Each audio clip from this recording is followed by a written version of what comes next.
ఈ రోజు మన ప్రకాశం జిల్లా వెనుకబడిన జిల్లాగా ఉన్నది.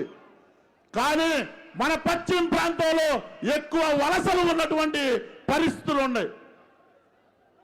గత ప్రభుత్వంలో ఇదే జగన్మోహన్ రెడ్డి స్వయం బాబాయ్ అయినటువంటి వైవి సుబ్బారెడ్డి ఎంపీగా ఉండి పాదయాత్ర చేసి వెలిగొండ ప్రాజెక్టు పూర్తి చేస్తామన్నాడు. కానీ ఏం చేశాడు? ఏమీ చేయలా. ఇదే వెలిగొండ ప్రాజెక్టు కనుక పూర్తయితే కనిగిరి ప్రాంతంలో ఉన్నటువంటి ఫ్లోరైడ్ సమస్య ఈరోజు తీరేది.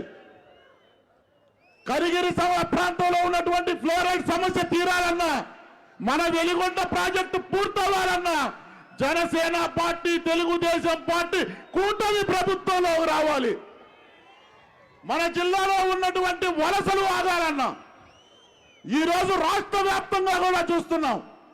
అంగన్వాడీల దగ్గర నుంచి మున్సిపల్ కార్మికులు సైతం ఈరోజు ఆడవారు రోడ్డు మీద ఉన్నారంటే ఎంతటి భయంకరమైన పరిస్థితిలో ఉన్నామో ఆలోచించండి.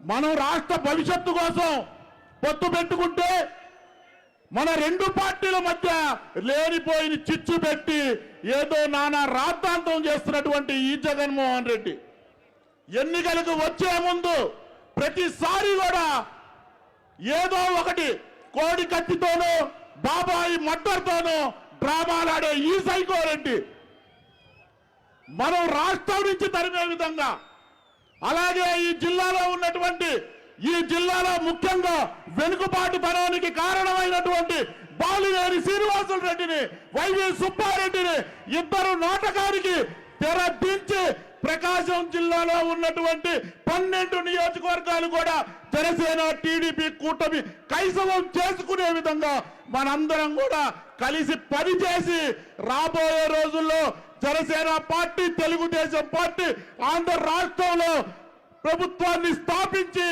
ఇక్కడ ఉన్నటువంటి ప్రజలందరూ కూడా సుఖశాంతులతో ఉండాలని చెప్పి జై జనసేన. ఒక్కసారి హలో ఏపీ.